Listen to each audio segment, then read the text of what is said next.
Could you start by saying a few words about yourself, introducing yourself? Yes. So my name is Amit. I'm born and raised here in Denmark, but I have Indian origin. So my parents, they moved here to Denmark, I think it's almost 50 years ago, many years ago now.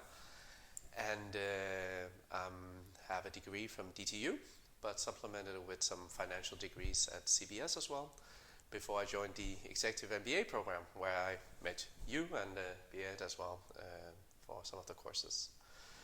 And then I started my career within SAP, BI, Business Intelligence. I always had a thirst for sort of transforming data into knowledge, to know-how, to insights. And then I've been at some other companies before starting my own companies 10 years ago, actually, Intellishore. Can you tell a little bit about that story, the genesis of Intellishore? Definitely. So when I was working at Novo Nordisk IT at one point, where I was working with SAP BI, Novo Nordisk, who owned NNIT at that point of time, they wanted to keep a more arm's length within NNIT and said, you guys need to do better pricing, blended prices. And at that time, IT outsourcing was going to India.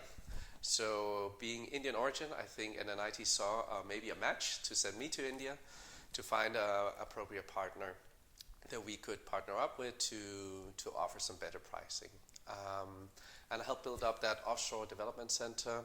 And I think what was sort of an eye-opener for me at that time was being able to sort of communicate and collaborate with the Danish clients, but also having that Indian heritage, being able to have a high-performing team in India was sort of the start of the idea of Intellishore, intelligent offshoring Intellishore.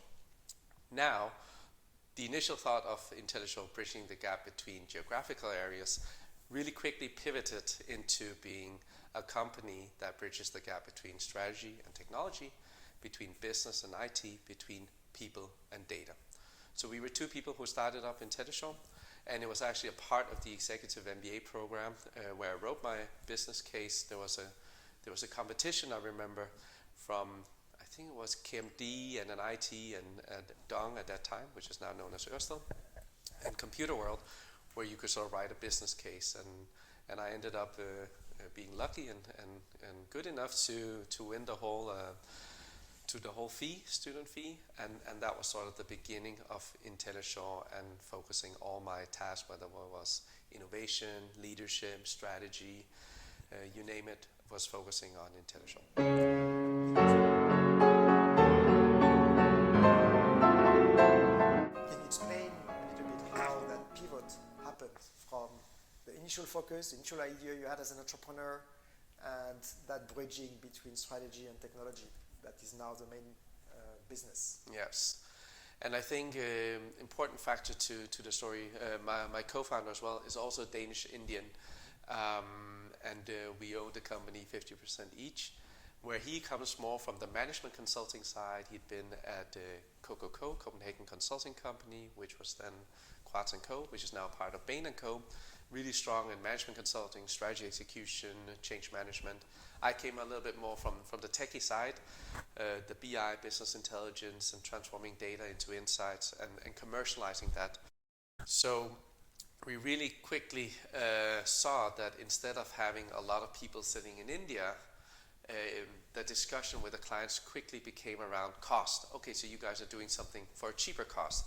And we wanted to turn that discussion, that dialogue around, not to be a cost discussion, but rather value-driven discussion. We wanted to bring value to the clients.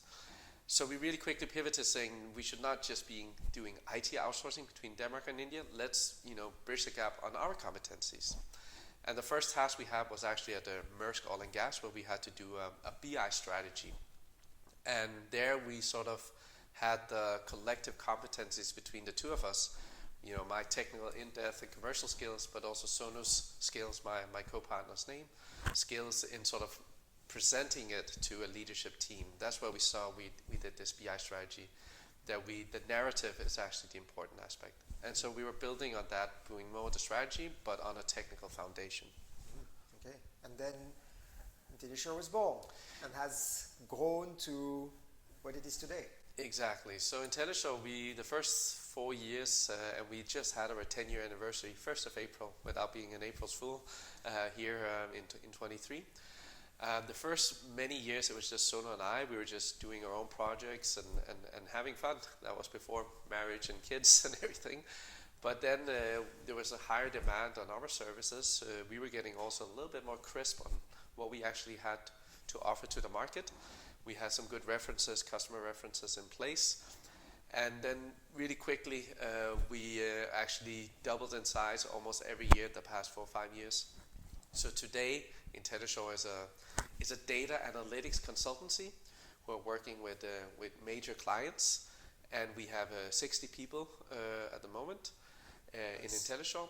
And we actually got acquired as well by a bigger Finnish company last year, a company called Solita, where we sort of fitted in perfectly within their service offering space. Can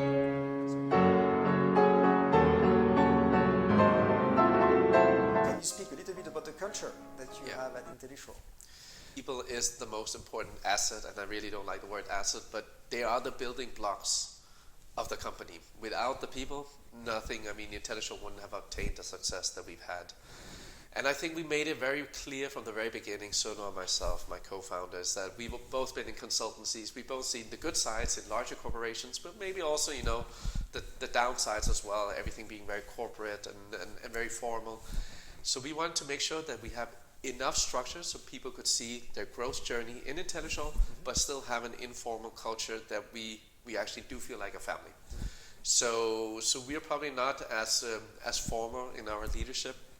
We try to say that we have almost a no hierarchy. Of course, that we are someone who started the company, but everyone should take part and an ownership in building the company further, not just on the delivery side, but actually what is the next steps, and make sure of their own development, but just as much of the company's development.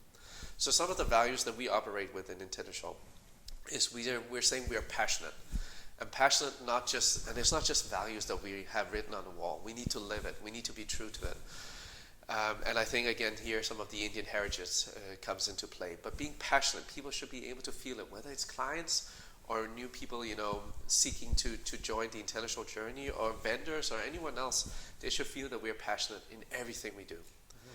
And our second value is being entrepreneurial, so always challenging status quo, not being happy with where we are, but how can we sort of progress further? And not only in terms of financial results, but again, in terms of impact and making lasting impact with clients and people we engage with.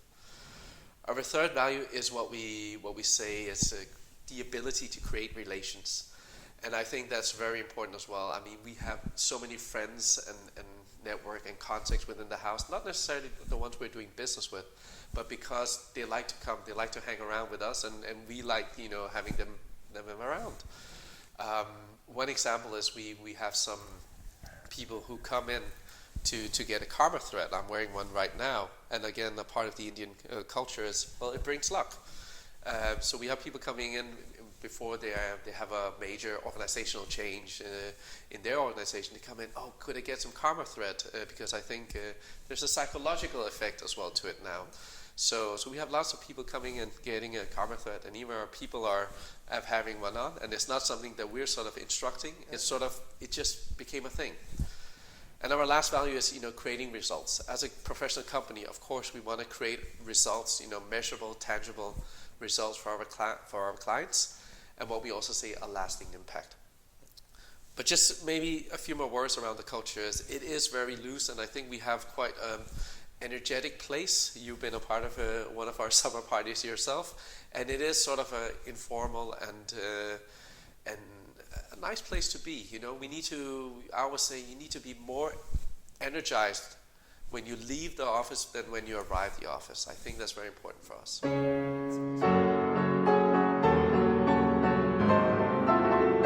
You've been competing for the best and brightest in your field of analytics while being a small company. So I'm wondering, how did you succeed at attracting that talent pool and retaining that talent pool? It's a good question, and it hasn't been an easy ride either. It takes time to build up a brand, and we build it around, the way we are. I mean, we can't hide the way we are. So being genuine, being, open, transparent, and showcasing that who we are. Also being able to show some vulnerability when we haven't succeeded. But what we've done specifically to attract, especially the ones still in school or about to finish their college degrees, is also to educate there. So we've been part of, educating different courses at CBS, ITU, DTU, and we've also sort of done a number of sponsorships to at least get them those people, those students, really bright students who want to go away with data analytics, which is what we operate in. And lately, we've also been doing some other events like hackathons, where we have done recently with DBU, which was the last one, the Danish Football Association, just before the World Cup. So that created some hype as well, and it's really become a thing. So we had like 40 or 50 people attending, and now we have another one coming up in June. And I think if you do good in the world, the world does good for you. So there's been a good word of mouth about the workplace of Intellishore, and that sort of amplifies, that we're a cool place to be. We might not have the, biggest footprint in terms of out in the world, but I think we have something else to offer, which is, the values and the personal development, cool client cases, and really an awesome place to work at.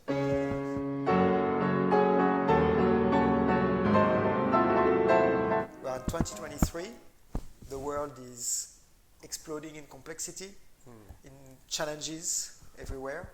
And I was wondering, what does it mean for you to be a leader right now in 2023? If you look at it, what is the essence of it?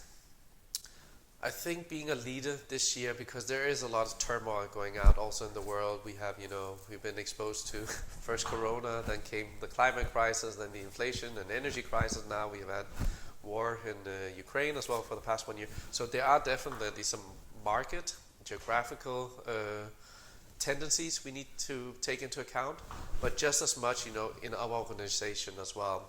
Not that there's been any turmoil, but as we're growing, there are more people you're engaging with.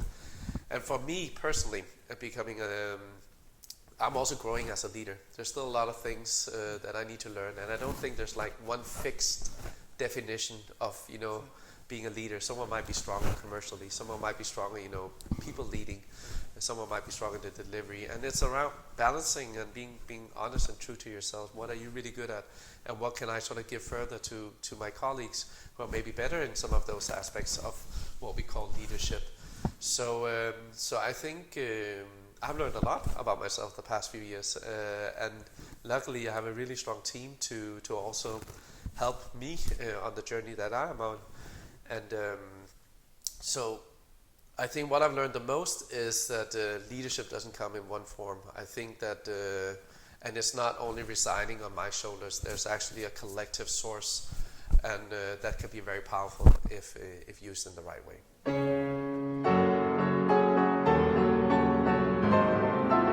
Amit,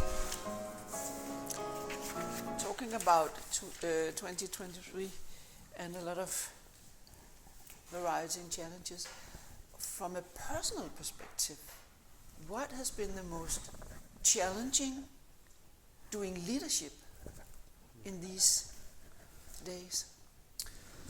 I think personally, what's been most challenging, not only in 23 but also a few years back, is actually more leadership towards my colleagues, my people. Yes.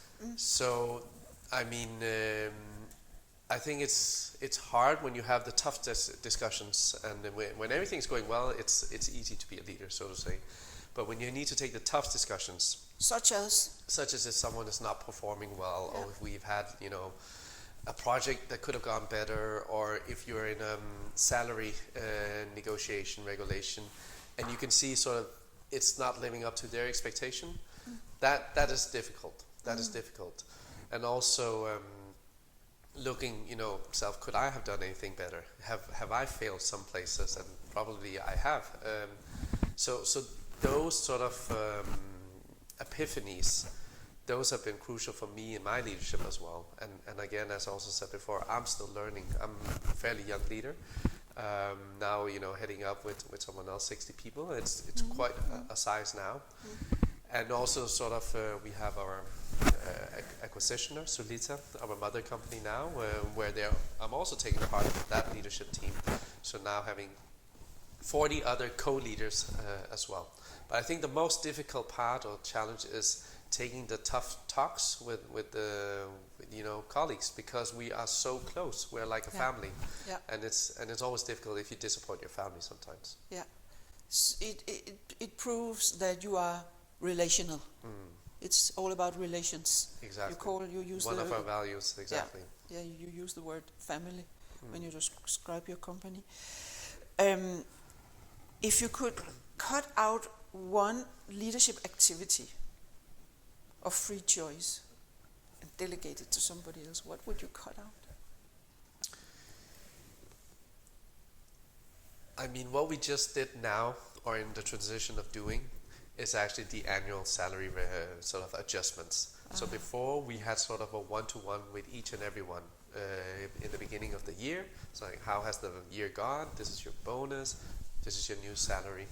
And it's tough, it takes 3 or 4 days coming around. And I think that's the transition we've done now. So now we're only taking it to our sort of extended leadership teams. So going from 60 people to maybe 5 or 6 people. That is what we're doing right now. And giving that mandate and leadership sort of capability or engagement to our sort of extended leadership team. So you are in the middle of the delegation dilemma. Definitely. And we're even seeing what more should we sort of delegate. And it is difficult because we've been in control of everything until now. Yeah. So we are testing the waters, but I think we have a really strong extended leadership, and we're also getting good pushback on, when sometimes if we're holding on too tight. And I think that's where we sort of say, okay, let's try some things out. Now we're doing this part, and we've also, got a new sales director 1 year ago, whereas, we were 1 or 2 doing the primary sales. So it is delegating, and it's very refreshing, to be honest, to see it succeed. That it's not sort of a danger. You're not losing power or anything, and power has never been the incentive. It's always to have the best interest of Intellishore in mind. So it's been really sort of refreshing to see that we are not sort of the company's not dependent on us as founders. I think that will take the company to the next level.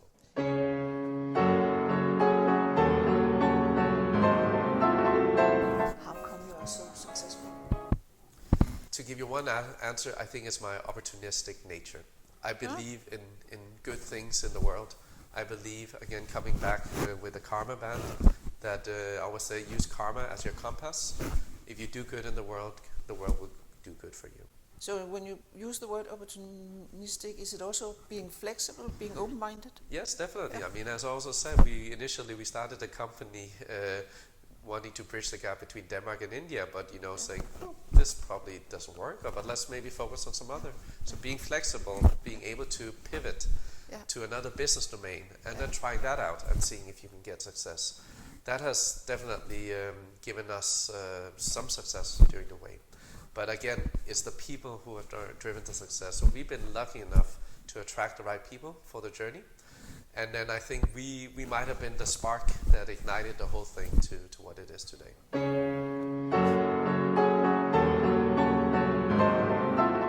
Berit, what did you notice about Amit? It was almost a physical experience, the energy.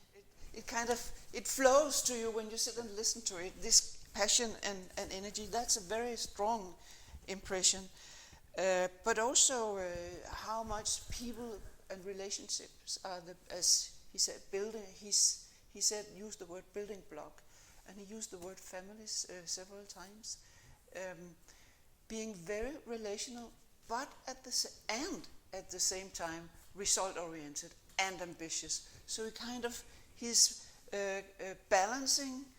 I noticed when he said, we are close to 60 people, and now I couldn't remember all the names, and it hurt him that he didn't remember all the names. But that's the destiny he's joining. He's going into growing. Then Forgot one name. One name. One name before. Exactly. It shows how much relationships and the expanded family means to him. I also, passion, of course, I have wrote it several times, and also wrote courage. Of course, courage. Do it. It's better to do it than not doing it. Take the chance. That's and he is not afraid of failure. It will inspire him to figure out what would then be the clever move. But I also wrote down here, respectful. He comes across, he's energetic. I'm sure he can be dominant. He can take the room, but in a very respectful way. He's very observant. He's very aware of what is going on in the moment, and he's very proud of what he has created, but not in an egocentric way, in a process way, if you can call it. Being proud in a process way. I haven't heard that word before, but now it's there. I mean, this is. I think what I feel is the identity is really that extended family. Yes. Right. So even when I ask about him, he would answer about that group. Exactly. And what they've been able to do. Yeah. And then probably when we realize how much people means to him, how relational he is, but also passionate about creating results, maybe he will meet some pain to gain for the closer future, because he have to leave some very close relationships if he have to reach out that much more, I guess, in his new role. Going up in the hierarchy, being more strategic and less operational. But he's very much aware that that is the next step. And then he will build his relationships all over the place anyway, because of his passion and energy.